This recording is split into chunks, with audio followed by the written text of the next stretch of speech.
The fog in the Ozark Mountains has a way of swallowing sound, of making even the sharpest echo vanish into the trees. In 1964, Ranger James Harrington thought he was charting empty wilderness. What he found instead, hidden in a remote valley, was a secret that had been growing in silence for nearly a century.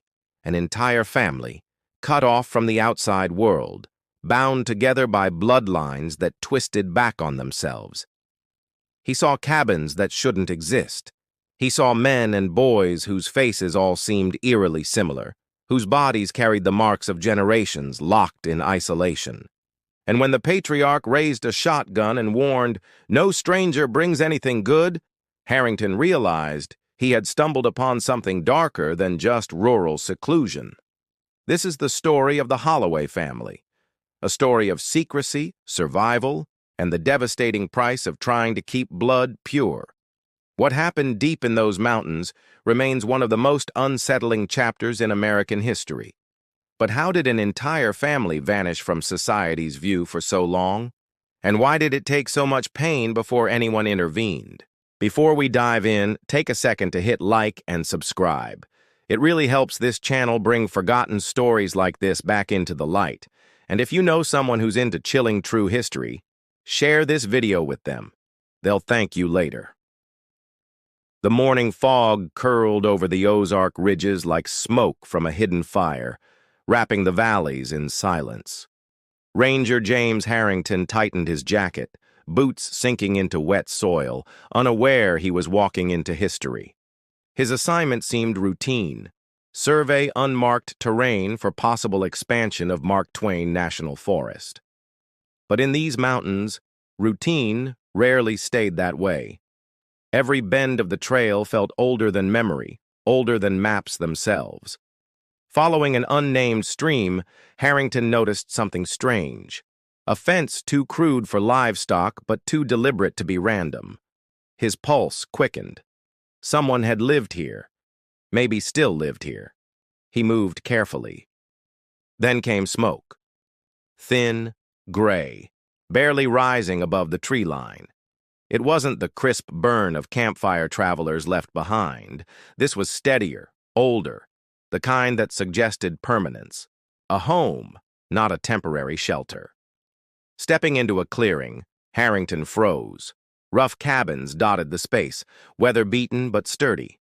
Chickens scratched at the dirt. A few men stared back at him, their faces carrying uncanny similarities, as if carved from the same mold. One boy limped forward, his gait uneven. Another had fused fingers holding a crude wooden tool. Harrington's training in biology prickled at the sight. These weren't just coincidences of birth. Something deeper was at work. Before he could speak, an older man emerged, tall, gaunt, eyes set deep like wells. He raised a shotgun without hesitation, muttering in a dialect almost impossible to catch. His message, though, was unmistakable: leave. Harrington lifted his hands, voice steady. He introduced himself as a government employee, a ranger surveying land. The man's response was chilling, delivered in graveled tones. "No stranger brings anything good." The barrel never wavered.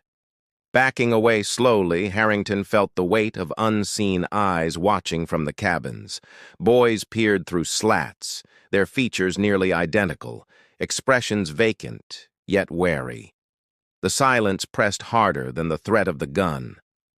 When he finally reached the trail, heart hammering, Harrington knew he hadn't stumbled upon just another backwoods homestead. He had seen a family shaped by time, isolation, and bloodlines turned inward on themselves. That night, back in his cabin, he wrote everything down: the fence, the smoke, the cabins, the faces.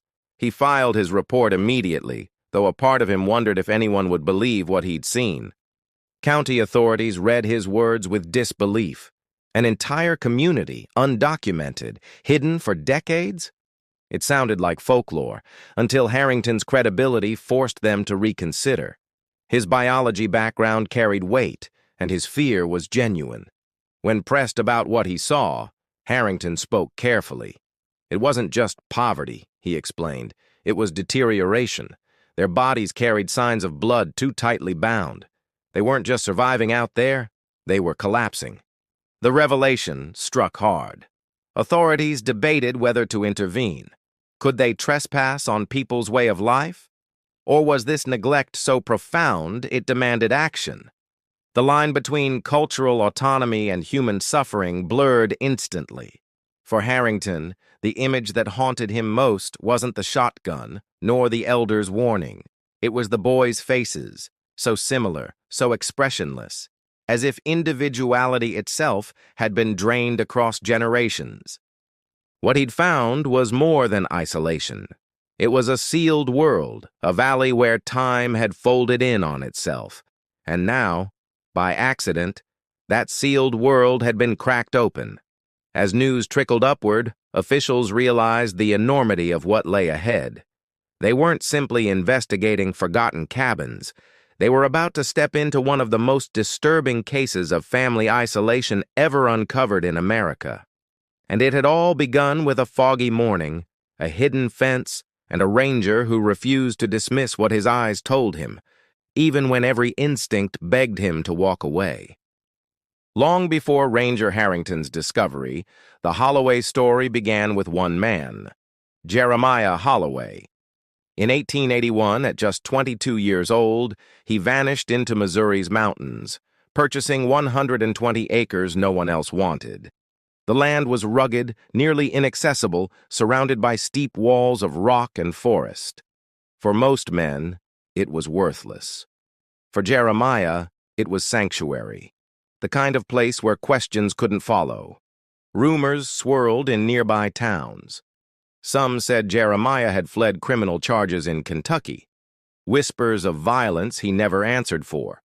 Others believed he simply wanted freedom from laws and neighbors he distrusted. Whatever the truth, Jeremiah wasn't alone. He brought his younger brother Elias and two cousins, Isaiah and Thaddeus. Together they formed the roots of a family that would cling to secrecy above all else.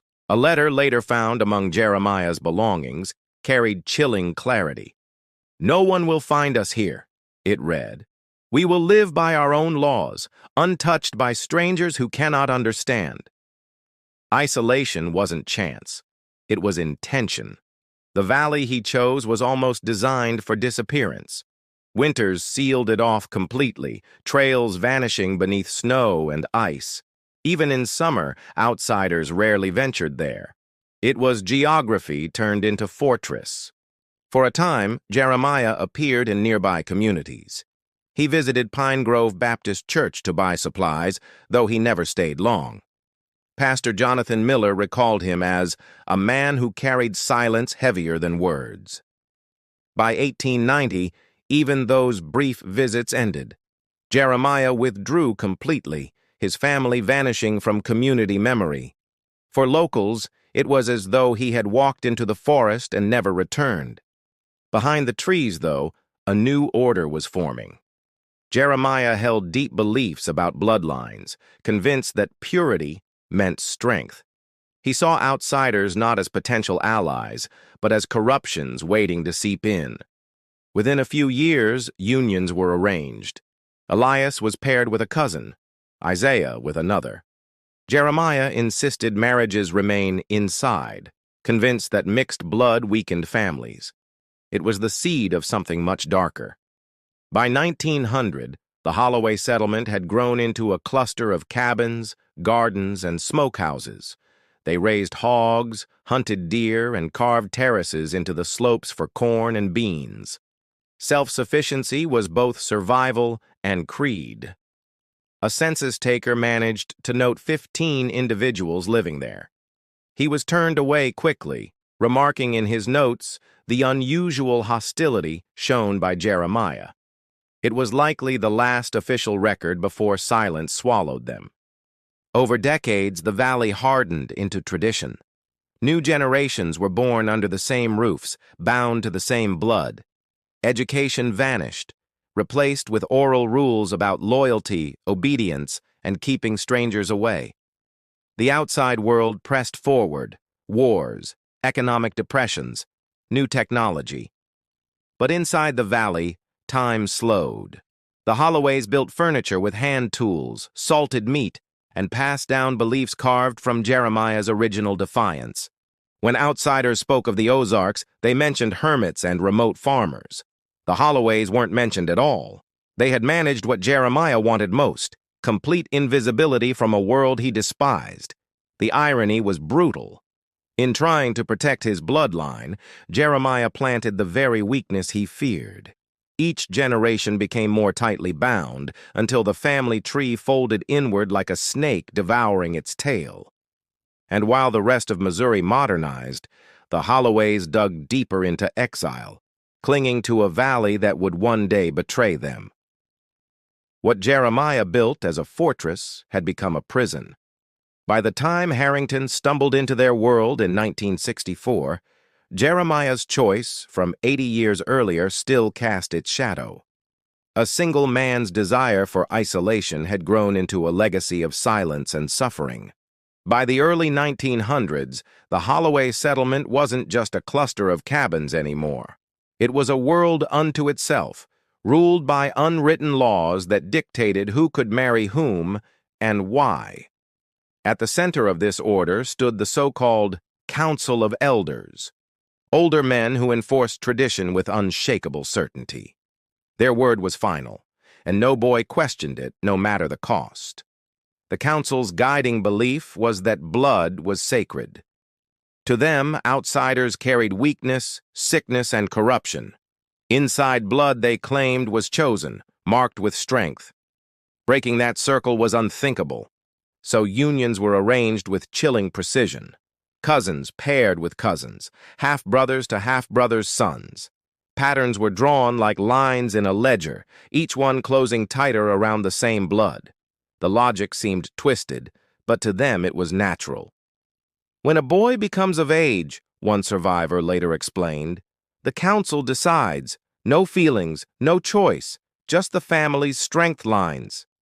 A leather-bound book was discovered decades later in the Holloway cabins, filled with spidery handwriting. It combined warped biblical verses, crude genealogies, and rules on marriage. It was scripture and instruction manual in one. The elders believed themselves protectors of purity. In reality, they were enforcers of decline. Each arranged union deepened the genetic echo, amplifying weaknesses, deformities, and mental impairments that would spread across generations. Yet within the valley, difference wasn't seen as tragedy. A boy born with fused fingers was praised for his true blood. A limp was seen as proof that the family's mark endured. This normalization created a closed loop of belief. Disabilities weren't flaws to them. They were badges of belonging. The outside world called them anomalies. Inside, they were celebrated as strength. As generations passed, individuality thinned. Faces began to mirror one another eerily, noses set the same, eyes spaced alike. It was as if the family tree had collapsed into a single branch. Language itself twisted. They mixed archaic English with invented words, creating a dialect outsiders barely understood. To them, it wasn't strange at all. To speak family tongue was to belong. The council ruled every decision. Who worked the fields, who tended livestock, who married. Power concentrated in a handful of men, their authority unquestioned because no boy had ever known an alternative. When disputes arose, punishment was swift. A rebellious youth might be denied food or forced into back-breaking labor until obedience returned. Escape wasn't a real option. The elders' stories made sure of that. They warned of horrors beyond the mountains, strangers who stole children, sickness that killed instantly, demons disguised as men. To those raised in the valley, such stories weren't myths. They were survival. This fear bound generations tighter than any fence. Boys grew up believing the valley was the only safe world. To leave was death. To stay was duty. Few dared to question. What Jeremiah had begun as a shield against outsiders had calcified into something far more severe, a doctrine. It wasn't just isolation anymore. It was a faith, enforced by blood and fear. And as the years dragged on, the Holloways' insular logic bred not only deformities of the body, but deformities of thought, a system so closed that it mistook decay for destiny. By the time authorities finally breached the settlement in 1964, the council's twisted order had been in place for 70 years. Generations had been born, lived, and died without ever seeing freedom. Life inside the Holloway Valley was harsh but strangely ordered. Boys worked from the moment they could stand, learning to chop wood, tend crops, and carry water before most children elsewhere even began school. The diet kept them alive but never strong. Corn, beans, and pork formed the backbone of every meal, supplemented by seasonal berries or game. Fresh fruit or milk were luxuries they barely knew. Cabins were crude but functional, built from hand-hewn logs, patched with clay and bark. Smoke from their stone chimneys stained the wood black, giving the appearance of structures far older than they actually were. Clothing came from homespun wool or rough cotton. Shirts and trousers were patched countless times, handed down between brothers, cousins, and sons until threadbare. To outsiders, they would have seemed trapped in another century. Tools were few but cherished. A rusting axe might be repaired again and again, its head bound with rawhide strips. Even a simple knife became heirloom and necessity, passed down with solemn care. Every day followed rigid routines. Dawn meant tending animals. Midday meant farming terraces hacked into steep slopes. Evening meant repairs, mending, and the rituals of prayer that bound them more tightly than any walls. Formal education never existed. Instead, boys absorbed knowledge through practice and repetition. Reading and writing faded over time until only a handful of elders could scrawl broken words from the Bible or family record book. Yet they created their own form of literacy. Their dialect grew distinct, peppered with invented terms like deep eyes for blindness or weak blood for illness. Outsiders struggled to understand. Inside, it carried meaning. Superstition blended with faith. They used herbs for fevers, smoke for sickness, and salt charms nailed above cabin doors. To them, these rituals were protection, signs that their chosen blood remained untarnished. Work divided strictly by strength. The able-bodied plowed and hunted. The weaker boys carved tools or tended fires. Even deformities were woven into labor, each body finding its place, no matter how broken. In the cemetery behind the cabins, small graves outnumbered large ones. Nearly 60% belonged to children who never reached age 5. Infant death was a constant shadow, accepted as the will of fate. Despite hardship, they believed themselves fortunate. "The world beyond is poisoned," elders insisted. "We remain whole because we remain apart." That creed, repeated daily, shaped every boy's sense of belonging and fear. Stories of the outside were cautionary tales. Strangers stole children, towns spread disease, soldiers murdered families. Even simple objects, a book, a tool, a clock, were described as cursed inventions.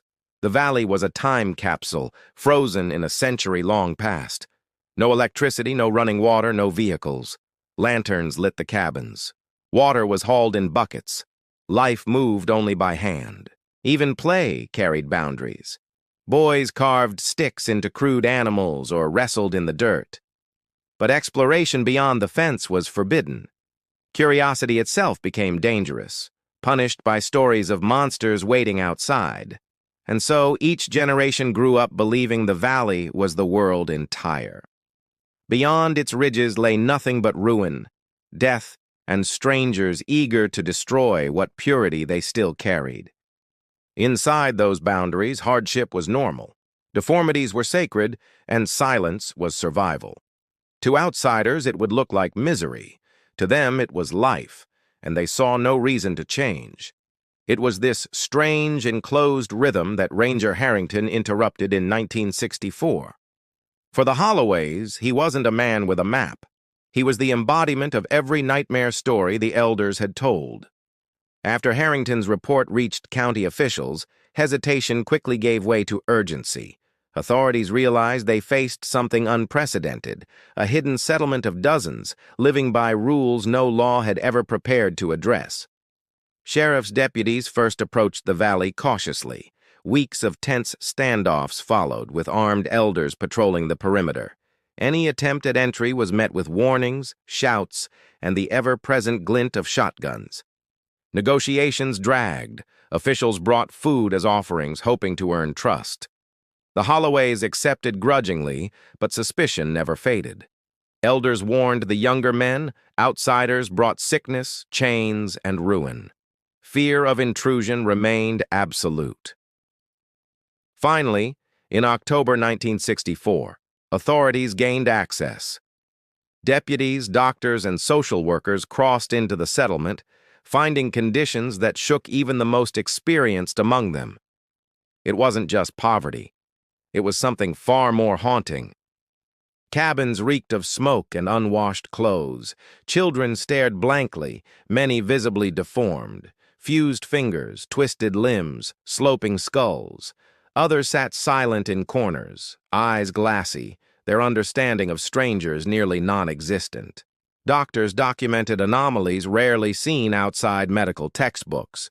One boy suffered advanced cranial fusion, his skull pressed tight, vision fading. Another limped on legs malformed since birth, untreated and painfully bent with every step. In total, 42 individuals lived there, spanning 3 generations, and all, without exception, were descended from the original men who had vanished into the valley decades earlier. The bloodline had turned completely inward. 27 showed physical or cognitive disabilities directly tied to inbreeding. The evidence was overwhelming, undeniable, and devastating. Missouri had never confronted such an extreme case of genetic isolation within its borders. Elders resisted fiercely. Obadiah Holloway, grandson of Jeremiah, ruled with absolute control. To him, the intrusion was blasphemy. "We are whole," he told deputies. "You bring corruption, and you bring death." But medical emergencies forced action. Several children needed immediate care. Ambulances carried them to West Plains Regional Hospital, where doctors improvised wards for conditions most had only read about in journals. Shock spread through every department. One boy's skull surgery became emblematic. Doctors saved his life, but irreversible damage lingered. He had lived 7 years without treatment that could have changed everything if discovered early. His story symbolized the valley's silent tragedy. Meanwhile, legal authorities wrestled with impossible questions. Could men raised in isolation, taught that their system was righteous, be prosecuted as criminals? Were they perpetrators or victims of a cycle too long to break? For weeks, deputies maintained a constant presence in the valley. Resistance didn't fade. Several teenagers even escaped foster care, slipping back toward the cabins, desperate to return to the only life they knew. Psychologists studying the Holloways found unsettling patterns. Severe educational deprivation mingled with inherited cognitive decline. Many could not grasp the concept of laws beyond the valley, let alone comprehend why their world was collapsing. Tension rose. To some, intervention looked like salvation. To others, it felt like cultural annihilation. The Holloways had survived by their own rules for generations. Now strangers were tearing that world apart. Obadiah, defiant to the end, clung to his creed. "We did as we were told, same as always," he said. His words revealed not malice, but a tragic certainty shaped by decades of isolation. In court, only a handful of elders faced charges, accused of orchestrating unions and enforcing practices deemed abusive. The rest were scattered into state custody, hospitals, and care homes. The valley's sealed order was broken, but the intervention was only the beginning. The real struggle lay ahead. How to bring the Holloways into a world they had been taught to fear, and how to carry the weight of what had been uncovered. When the Holloway case reached Missouri courts, no precedent existed. Judges, prosecutors, and social workers faced questions so tangled that even defining guilt seemed uncertain. Was this crime, or was it the product of ignorance? The first hearings revealed the complexity. Many Holloway men had no legal documents, no birth certificates, no records. To the state, they were ghosts. How could laws apply to people never formally acknowledged? Judge Howard Brennan urged caution. He wrote in his notes, "Before punishment, we must measure comprehension. These men have been raised in a closed world where right and wrong are inverted by tradition." Prosecutors, however, saw undeniable abuse. Children born with preventable suffering, unions forced by elders, lives stunted by neglect. Allowing such practices to continue would mean condoning harm under the mask of cultural difference. The public reacted fiercely. Newspapers condemned inaction. Editorials asked how Missouri could tolerate incestuous unions in the mid-20th century. Pressure mounted for swift justice, even as experts argued for patience and understanding. Psychiatrists conducted evaluations, revealing blurred lines. Some elders showed clear cognitive decline but retained cunning. Others lacked comprehension altogether. Distinguishing perpetrators from victims became almost impossible within a system built on inherited weakness. 5 men, all part of the Council of Elders, were singled out as responsible. Testimony from younger members confirmed they decreed marriages, assigned partners, and punished disobedience. They embodied the Valley's twisted authority. Obadiah Holloway, patriarch at the time of discovery, became the focus. In court, he appeared defiant but confused. "We did what was always done," he insisted. "We kept our blood strong as commanded." He was sentenced to 12 years in prison, but survived only 4, dying of heart failure behind bars. His last words reportedly carried no remorse, only bewilderment at the world's judgment. Meanwhile, custody rulings fractured the family. Boys under 12 were placed into state care, with plans for foster placement or adoption. Teenagers entered transitional programs, struggling to grasp schools, electricity, even the concept of cities. Adults with severe impairments were transferred to specialized institutions. Those less affected faced monitored freedom, though many drifted aimlessly, never fully belonging outside the Valley's strict rhythms. Their cultural shock was profound. The Holloway land posed another dilemma. Technically inherited by Jeremiah's descendants, it was impossible to divide ownership without records. The state seized it through eminent domain, folding the valley into Mark Twain National Forest. Some argued this erasure was necessary, a clean break from a tainted legacy.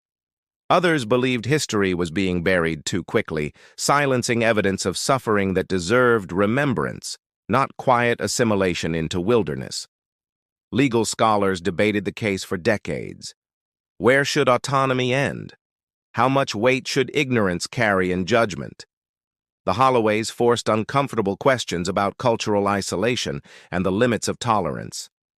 For the boys taken from the valley, judgment was not just legal, it was personal. Every new classroom, every foster home became a test of whether they could ever be more than their origins. Missouri officials recognized systemic failure. The Holloways had been invisible for generations. Institutions designed to protect children, to prevent abuse, had simply never seen them. Their disappearance into mountains was also a disappearance from responsibility. In the end, the dilemma remained unresolved. Justice was partial, punishment uneven, healing uncertain. The Holloway story showed that sometimes the law cannot fully untangle legacies built on decades of silence and fear. And while the courts closed their files, the true verdict remained etched in memory. A family destroyed not only by their choices, but by society's blindness until it was far too late. When the valley emptied, silence reclaimed it quickly. The cabins stood hollow, doors swinging in the wind, smoke no longer rising from chimneys. Yet the greater silence lingered in the boys removed from it. For those thrust into foster homes, the shock was overwhelming. Electricity frightened them. Toilets confused them. Even simple toys felt alien. They carried the valley's rhythms in their bones, colliding painfully with modern life. Some younger boys adapted slowly, absorbing new words and customs like sponges. But teenagers often resisted fiercely, slipping away from foster care, trying to return to the only home they understood, the valley itself. Doctors recorded staggering medical challenges. Deformities required surgeries. Cognitive impairments demanded lifelong care. One boy's drawings, vivid and haunting, depicted cabins, fences, and watchful elders. His art became testimony for those unable to describe their past. Not all transitions succeeded. Roughly 40% of adults institutionalized never lived independently again. Their minds, shaped by isolation and tradition, could not stretch to the demands of a society that spoke an entirely foreign language. Others, outwardly less affected, carried invisible wounds. Trust came hard. Relationships failed. They struggled with guilt for leaving brothers behind or shame for belonging to a name whispered in newspapers as a symbol of decay. Social workers observed recurring nightmares among the younger boys. They dreamt of being dragged by strangers, hearing elders' warnings echo. Strangers bring death. The trauma of forced removal mingled with indoctrinated fear. Missouri created outreach programs in response, aiming to prevent hidden families from slipping through the cracks again. Vaccination, education, and welfare workers began trekking into remote communities to ensure no other Holloway story unfolded. But for the survivors, policy changes mattered little. Their reality was daily survival in schools and homes where classmates mocked their accents, their scars, their strangeness. Stigma clung like smoke from burned cabins. A few rose above it. Some earned trades, working quietly as carpenters or laborers. One, who underwent life-saving surgery as a boy, created haunting artwork that historians still study as windows into the valley's world. Yet many could not outrun the past. Early deaths were common, especially among those born with severe defects. By 1980, barely 28 of the original 42 discovered remained alive. By 2000, fewer than 15. The valley itself disappeared into the forest. By 1967, it was absorbed into Mark Twain National Forest, leaving only scattered foundations and a family cemetery, where headstones later replaced crude wooden markers. Memory faded with the land. Historians debated whether to memorialize the site. Some argued for preservation, others feared glorification of suffering. In the end, only a discreet plaque marked its existence, unnoticed by most hikers passing through the trees. The Holloway case, however, lived on in medical literature. Geneticists studied their bloodlines, extracting painful knowledge about rare recessive conditions. Their suffering unwillingly advanced science, shaping genetic counseling for generations unborn. For survivors, that legacy was complicated. To be reduced to a case study felt like betrayal. They wanted to be seen as men, not specimens, yet their past shadowed every attempt at normalcy. Social workers who followed them into adulthood remarked that the greatest burden wasn't physical deformity. It was loneliness. Raised in enforced brotherhood, they entered a world where bonds were fragile and trust easily broken. The Holloways became living reminders that isolation breeds more than silence. It breeds ghosts. Ghosts of lost childhoods, ghosts of a valley erased, ghosts of boys who never fully belonged anywhere again. And though their numbers dwindled, the story endured, haunting Missouri's memory. The valley was gone, the cabins rotted, but the scars carried by its sons made sure the Holloway name would never entirely disappear. Decades after the Holloway Valley was emptied, its story continues to echo, not just as a tragedy of one family, but as a warning of what isolation, fear, and silence can create. Historians describe the Holloways as a mirror held up to America's blind spots. Their disappearance into mountains revealed how easily entire communities can vanish when geography, neglect, and suspicion weave together too tightly. For doctors, the case reshaped medicine. Geneticists used Holloway records to map recessive disorders rarely seen elsewhere. Hard lessons were extracted from suffering, turning generations of pain into scientific knowledge that helped future families avoid similar fates. Lawmakers also took note. Missouri passed rural outreach policies, requiring officials to monitor remote settlements, ensuring every child, no matter how far from towns, had access to education, vaccinations, and basic medical care. But for survivors, those legacies rang hollow. They lived with the burden of memory, often unwilling to speak, fearing pity or ridicule. To them, the Holloway story was not a case. It was childhood.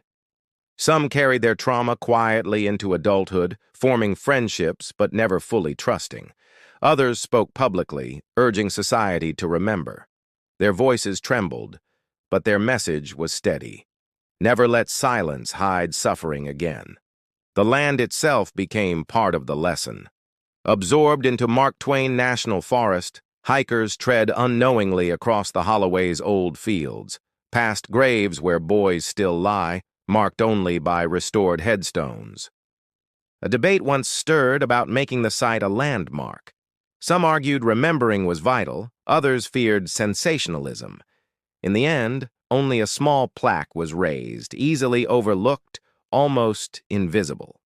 Invisible, just like the family once was. That irony cuts deepest. A hidden people, erased again in memory, except for those who insist their story must remain as warning rather than myth. Scholars now use the Holloways to illustrate how cultural autonomy, when unchecked, can mutate into something dangerous. Freedom without connection can become prison. Tradition without outside perspective can become poison passed from father to son. The tragedy wasn't just in their deformities or hardships, it was in how normal those hardships seemed to them. A twisted reality, taught as truth, endured for nearly a century without question. Silence was the strongest chain. Silence kept boys from asking why the world was so small. Silence kept elders from questioning rules they inherited. Silence kept outsiders from realizing what lay just beyond the ridges. Breaking that silence required accident, a ranger, a survey, a chance discovery. Without it, the Holloways might still have remained unseen, repeating their cycle, fading further from society's grasp with each generation. Even now, echoes linger. Some descendants live quietly in Missouri towns, blending in as best they can, carrying names they rarely share. For them, the past is shadow, following but never leaving entirely. Their story is a reminder that progress isn't just technology or law. It is vigilance, refusing to let distance excuse neglect, refusing to let hidden valleys swallow children whole in the name of privacy. The Holloways lived and died believing they were chosen, protected by purity. In truth, they were prisoners of a creed forged from fear. That belief, unbroken for generations, proved more fatal than any stranger's hand. Today, the Holloway Valley is forest again, silent and green. But beneath the leaves lies a lesson carved in bloodlines and grief. Isolation can preserve, but it can also destroy beyond repair.